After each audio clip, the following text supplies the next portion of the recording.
সারাটা রাত তুমি 10 ঘন্টা 9 ঘন্টা ঘুমাইছো, ওই 10 ঘন্টা আমি রব তোমাকে পাহারা দিয়েছি, কেউ তোমাকে পাহারা দেয় নাই। পৃথিবীতে তোমাকে ভালোবাসে তোমার মা, তোমার পাশে ছিল, কিন্তু তোমার মা তোমাকে দেখে নাই তুমি কেমন আছো, কি করতেছো ঘুমের মধ্যে।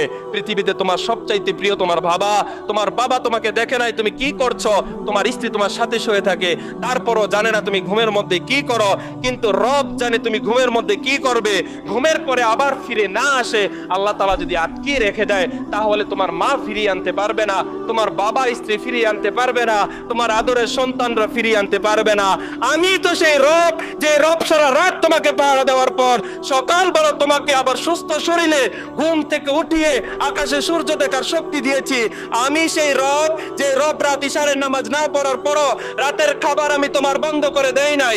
আমি সেই রব, যে রব ফজরের নামাজ না পড়ার পরও আমি তোমাকে সকালবেলা কর্মসংস্থানে যাওয়ার জন্য সব করে দেই নাই। আমি সেই রব, যে রব এখন পর্যন্ত তোমার ব্যবসা প্রতিষ্ঠান বন্ধ করে দেই নাই।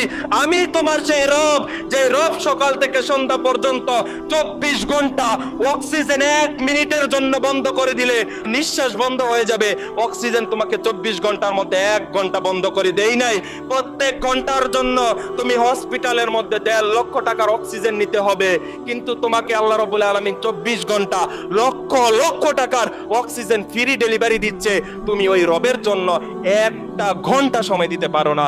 আমি কি তোমার কাছে বান্দা 1 ঘন্টার জন্য সময় পাই না?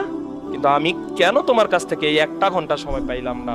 তুমি আমার জন্য 1 ঘন্টা সময় কেন ব্যয় করলে না?